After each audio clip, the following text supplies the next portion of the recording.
Welcome to the Embracing Brokenness podcast, where our goal is to engage with all of those willing to venture deeper into their transformational journey with Christ. Here's your host and co-founder of Embracing Brokenness Ministries, Steve Adams. Well, welcome back, everyone, to the Embracing Brokenness podcast. If you've been tracking with us over at least the last round of this, you will know that we're on a series that we wanted to bring to you because it's special, because we get to talk about and to share with all of you stories of our lives where God intersects. He comes in places and ways that we just sometimes we're surprised, we shouldn't be, but sometimes we're also in desperate need of some level of intervention where God just comes through for us in the hardest times, in moments when we think maybe there's just no hope, or there's just a fight inside of us. We know there's a spiritual battle that's taking place. And what I love about the way he answers in times like that is that we get to share it with people who, like you or me or Michael here with us again today. Our lives change forever sometimes. Right? You get to hear the story from other people, and experience it yourselves when God comes in. And sometimes it's a slice of heaven. Sometimes it's just a moment. It's momentary. It's quick, but in the end, like over time, we have a totally different perspective of his love, his grace, and how he shows up in our lives. So that's what we're going to do again today. And for those of you who listened a couple podcasts ago, Michael Kurtz is with me. We have been here before, and Mike and I are great friends. We go back a long ways, right? We did come to that conclusion, right? Yeah. Coming up on a decade. Yeah, I know. Wow. Don't say that. Because we were also commenting on how much less hair we have than probably the first time that we got together too. So that tells you something. But today I thought, there's just so much, because I happen to know a lot of Michael's story and how it even intersects with pieces of my life. And it's so interesting to how that has taken place over the years. So I thought I would invite him in to be part of this process. And so, Mike, I guess what I really want to ask you to start with is just, what is on your heart? Like right in the moment now, we prayed before we got on here. We asked God to really be a part of our conversation. So where would you like to start in this greater story? Yeah, well, I'll be honest, like I had been praying about this, and there's so much in a lifetime where God intersects and intervenes and reveals himself. And I was asking, God, where do we want to start, and where do we want to focus? And as we're sitting here, I'm feeling so emotional and overwhelmed with his goodness, and just the way that he's at work all the time, and so passionate about the details of our lives, and so passionate about making connection and establishing relationship with us, which is humbling in and of itself. Just so as I was asking leading up to this, where do we begin? I had a recent instance where he kind of reached out and touched me just this past weekend, and so it's still an emotional thing for me, and I still am carrying it with me right this moment. That's good. Fresh is good. Yeah. So he has his way of introducing the topic of his choice. I have been walking through a season of healing, inner healing, and it appears as though there's another layer of things that God is bringing up in healing, and a lot of it has to do with my own self-perceptions and self-talk, and how because how we view ourselves, it has to line up with how he sees us, and how that isn't always the case. If one of my biggest struggles over the years has been with shame and self-doubt, self-talk, negative self-talk, and So, I'll launch right into a story if you want. I'll tell Oh, you, go. I'll tell Let's you do it. how it went down. Yeah. Just an unexpected intersection that just occurred. And so this past Sunday, I went into church early and sat down and I've just had this inner turmoil, and I've been crying out to God, asking for His guidance and revelation. What is going on? Why do I feel like this? And He has had me in reading Psalm 23, in just meditating on it, chewing on it, and getting everything I can get out of that entire chapter. And so I went in and sat down, and I was reading it again, and I was drawn to, He prepares a table for us in the presence of our enemies, and He anoints my head with oil, my cup overflows. So I know what He's trying to do is to bring communion into the process, in the presence of my enemies. The struggles that I have and the things I deal with. He wants there to be communion, His presence. And so I love that, and I follow the breadcrumbs, and Yeah. I love the trails that He leads and where He takes us. And so I was just sitting with that, and I was struggling with the He anoints my head with oil, and I wasn't even sure what that was a reference to, and I asked Him. I say, "Will you show me what that means, and what does that mean relative to the situation that I'm in?" And turns out that what had it was a significant part of the pastor's message on Sunday morning. I so love when that happens. So Yeah, basically, he took you to Psalm 23 after you were in Psalm 23, unbeknownst to him, of course. Yeah, your pastor just jumped right in with this message. yeah. He and specifically had an explanation for, Wow. He anoints my head with oil, with oil, and Okay. launched into this whole explanation for it from a shepherd's perspective, like a real shepherd's. Like, Okay. why did they carry oil, and what is it for, and what did it mean? And I was undone. I was totally undone. And went up. I asked for prayer after, and it ushered in this what I feel like is just another layer of healing and understanding. And the what I just was struck with, and what spoke to me, and what the reason I just came unglued was the the level of detail and care.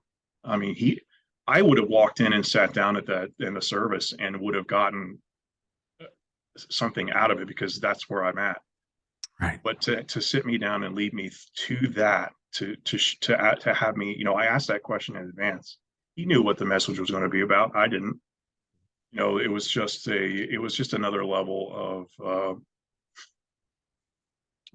it feels like another level of a relationship achieved or something. It was over the top, in my opinion. It was just over the top for me. And But was there something you mentioned the oil, anointing my head with oil? Was there something specific around that message? Like what was the yeah, kind yeah. of the punchline, if there was?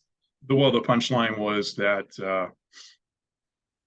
the shepherds would carry the oil because the sheep on the top of their heads have that tuft of hair that's kind of like it Velcro, like it attracts every burr and thorn or briar, and so they massage those things out. And the punchline was, we often have thoughts and tormenting thoughts and things that get stuck up here. Mm. And God will through the process of renewing our minds and massage, and through the anointing, will help us, will clear those things out. And that is what I had been struggling with. So it just came full. It couldn't have been more appropriate. It's a great image too, because you could just, and probably something you could hold on to, because reading the 23rd Psalm, which is familiar to most, if any of our listeners aren't familiar, open the Bible and turn to it. It's probably one, if anybody grew up in church, in Sunday school, that's one that you always memorize, right? It was there. And anytime it comes up, it seems almost overly familiar. And what I love about your story is that it became personal. So thinking about that image of a sheep getting their head caught or whatever, I could just see not briars, fence, whatever. I mean, it's us, right? We're the sheep in so many ways. We do get stuck in our own head. We get caught in these places. And so to have that image even to hold on to it, in the coming months or years, whatever that even looks like, that is so special. To hear how that all kind of came together there. Yeah. And these are the moments I treasure, the things that I write down in the journal and that I look back and reflect on, because there are times where you don't feel as close or as connected as we want to. We know God's always there. We don't always have the feelings. Right. But that's one of the benefits of having a personal journal is you can read, you can read over your own history. Where are we coming from? Where are we going? What has he said? So good. Yeah. I experienced that myself when this past year this past year and the year before, and this, but maybe some of our listeners do if they're paying attention and have listened to the past podcasts or videos I've done, is that God asked me to write a story about something that occurred 25, 30 years ago. Well, the best part about that, I actually kept a journal very specifically over that 3-month period where I was the kind of the heart of what I was writing about in this book that'll probably be released late 23, maybe 24. But it's not the point about the book. It's a point of just going back and having something to refer to where God has done something significant in your life. And then of course that led me to a stack of journals I had from that period of time. And it's so weird because there are, I don't know about you, but I'm off and on a little bit with the journaling and writing. It's not always consistent. And there are times when sometimes I'll have an empty head and I'll sit, and we talked about this before when we were trying to write blogs or just write or do other things, just sit down with a keyboard or a pen and a paper and just ask God to start writing, not me. And so something comes to mind and you just start typing or writing and all of a sudden there it is. And I know that might be strange to some people, but I think as we develop a deeper intimacy with him, and of course, listen, I mean, God gave you something. You went to it, Psalm 23. Then he reinforced it in a message. I think if you're not mistaken, it was more toward the tail end of his message, right? So you were a little bit surprised, but pleasantly surprised as it all intersected. That's how he operates. Yeah.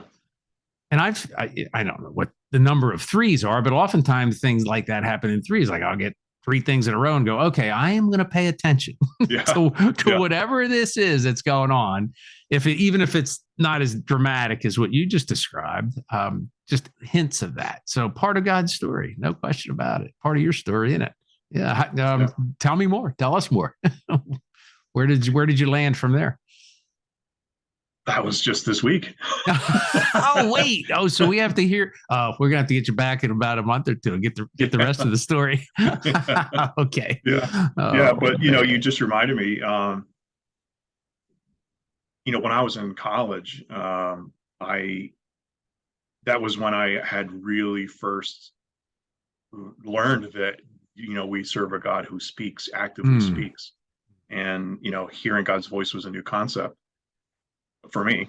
And it wasn't until after I learned the patterns and how he, because he speaks, but to everybody maybe a little bit different. Everybody gets spoken to through the word. We all have that in common, but how, we all have different personalities and the way that he likes to approach things might be a little bit different, but absolutely. So once I learned the rhythm and the patterns and how it feels and where it comes from kind of thing, I realized that he had been talking to me my whole life.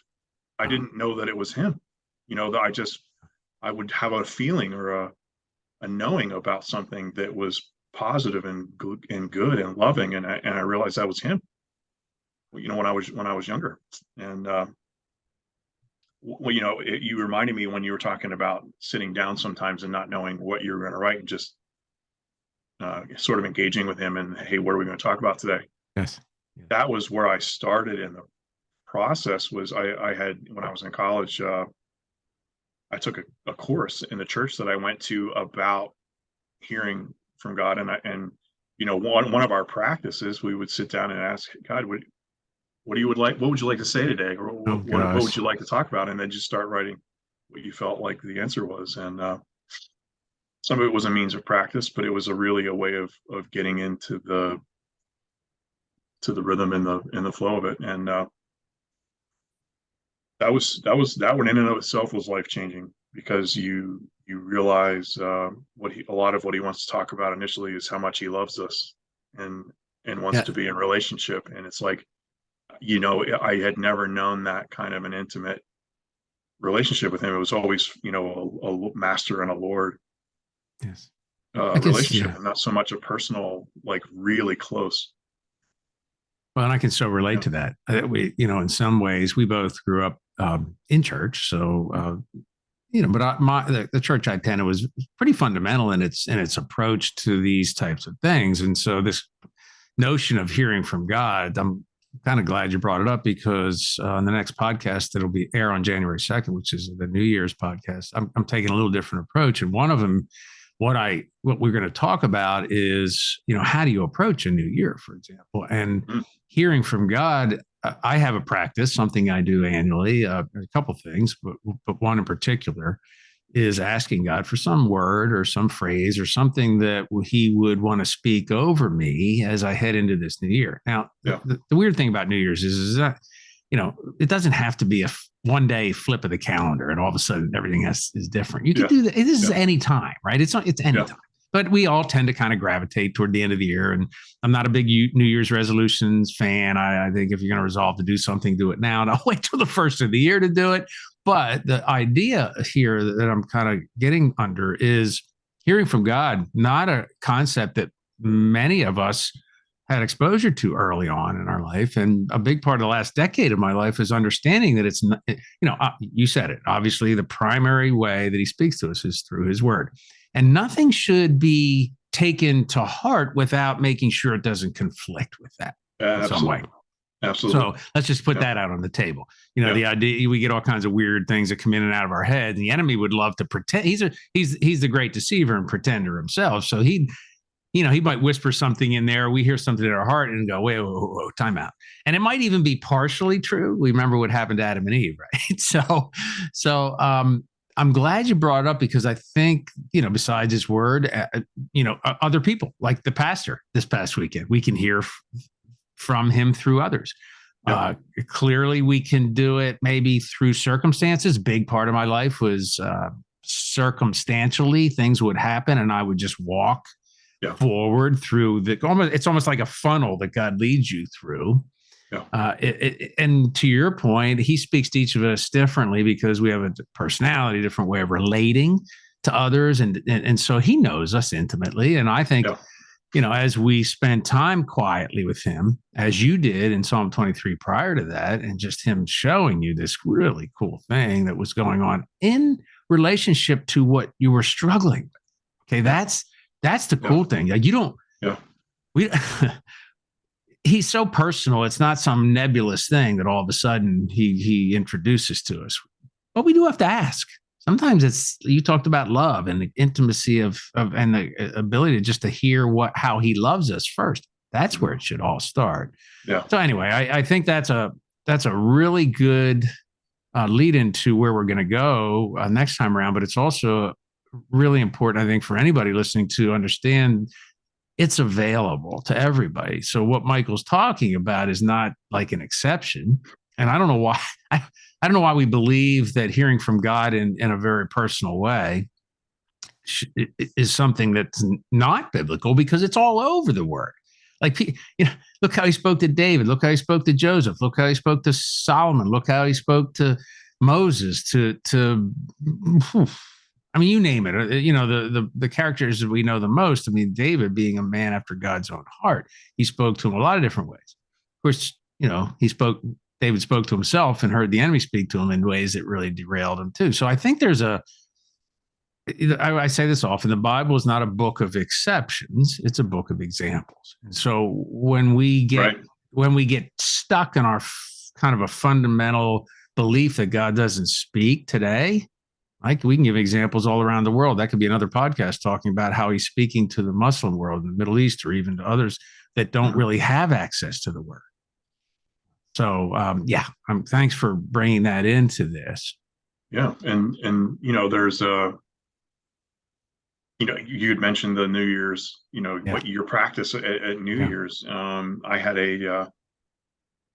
one of the I'll call it an anecdote, but one of my life stories I was going to bring to the table actually tonight was one of those. Oh, cool moments I had. Every January for the first 3 or 4 weeks of the year, we're in the practice of doing a fast and sort of just praying into the year.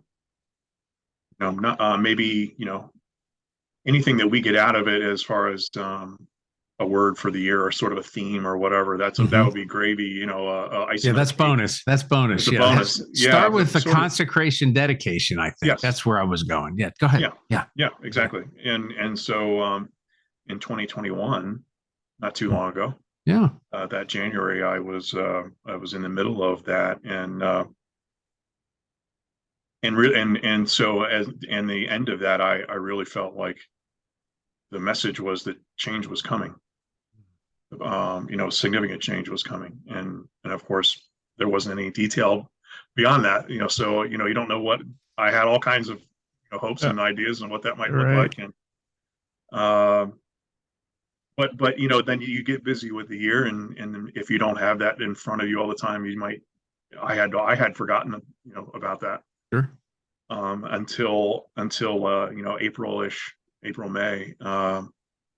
I got contacted by a recruiter, our job recruiter. Yeah, I do remember that actually. Yeah.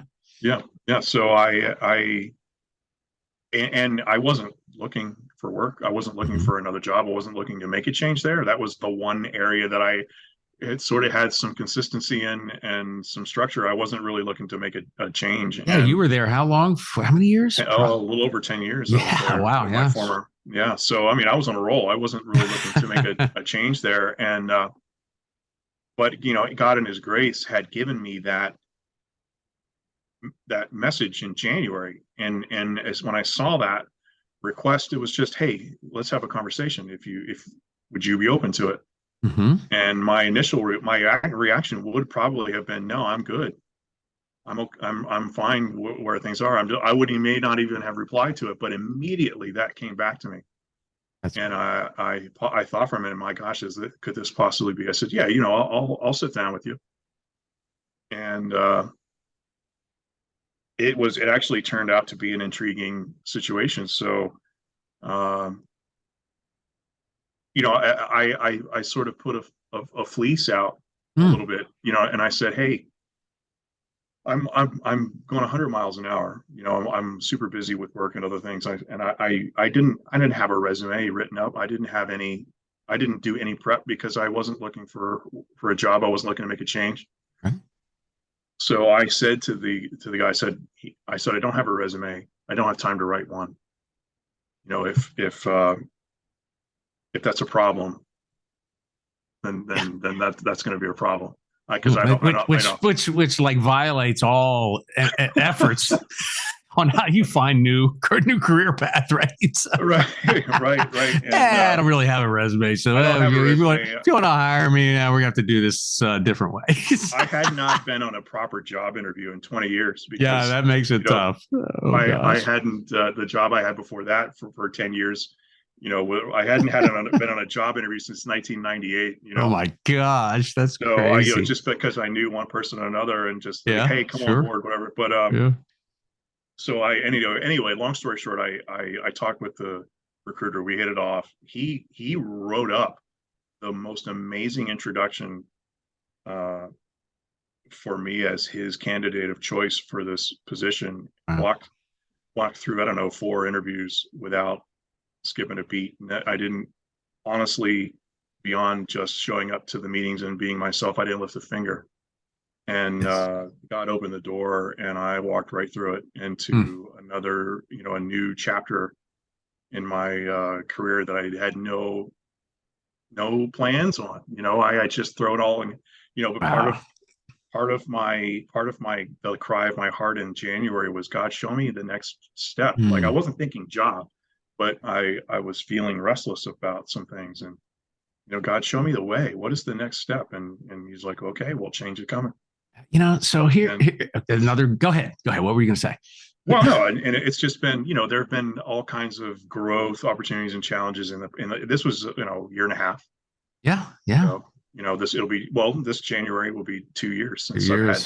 that message, and it's been an amazing journey. And but I have that, I know God opened this door, and so I'll always carry that. I always have that. So we'd put that in the category of a God story.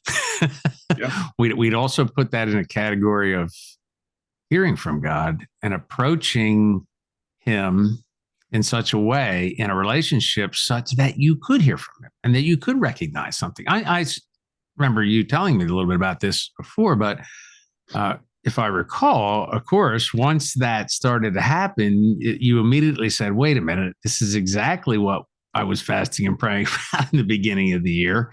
And all of Yeah. a sudden, changes in the wind. And no, it may not be what I thought, but it clearly was what God had for me, for you in the time. And I just, I think for anybody here that the reason we're doing this is to allay any doubts that you might have that God intersects lives. Now, I also know that there are a broad spectrum of people who tune in to this podcast, and I recognize that we're all in a different part of that journey. So what I want to encourage you all to do is don't sit. You mentioned shame earlier, like, oh man, I don't hear from God this way. Like, I don't even know what Michael's talking about. It's the craziest thing ever. Yeah, don't sit there, because that's the enemy whispering in your ear that there's you just don't have what it takes to get there. It has nothing to do with that. It has everything to do with the process of developing a deeper and more intimate walk with Him. Right? Am I right? That's really Absolutely. where it comes from. Yeah. Absolutely. Yeah. And it's just taking one step at a time. It's not. It's not a one size fits all. Everything we do, you mentioned it earlier, our personality, our way of relating, our way of interacting with others, very similarly. Only God knows that He created you very uniquely in that realm. And so, as you try to explore more what your God stories might look like, and honestly, most people who know the Lord, their first story is going to be how they came to that saving knowledge of Him. Yeah. So if that happened last week for you, you're at just the baby stages of figuring out what this all looks like. If it's happened to you like it did for me, and I can't add that high anymore, 45 years ago, I don't know, 50 years. No, it was more than that. I don't even know. It was just a long time ago. I was 9 years old, and I remember the moment that He came into my life that way. But man, at 9 years old, it's a lot different than you having an experience at 30 or 20 or 15, even, or 18. So yeah, be patient with what that might look like for you and how God relates to you in it. Well, but it's the same feeling. It's the same knowing, whether you're 9 or you're 49. Good point. I met Jesus when I was 8. It was kind of the same thing. But even it's that innocent. Well, I'll just tell you that story quick. It was I was raised in the church. I always had like a God consciousness or an awareness, of who Jesus was and who God is, but it didn't become personal until I was 8, and it was a silly 8-year-old thing. I had my dad was the pastor. He was behind the pulpit and has the eagle vantage point of what's going on in the sanctuary at any given moment from up there. So I was goofing around with some of my friends, and I knew that he saw me and saw us, and so there was the specter of getting in some trouble that afternoon after. That's funny. So anyway, so I was like, I prayed, I was like, oh, God, please let nothing come of this. It was just a kid's prayer. Oh my gosh, that's funny. I'm like, oh, just like this, the whole thing got to blow over or whatever. So that afternoon, I was just in my room playing whatever by myself, and out of nowhere, this thought drops in to my mind and in my heart that nothing, not a word was spoken, nothing happened, but it was this knowing, like this, that I knew that God was there, like I knew that I knew that I knew, and there was just this very real connection all of a sudden, and I as an 8-year-old kid just burst into tears. And I walked over to my dad's office where he was, and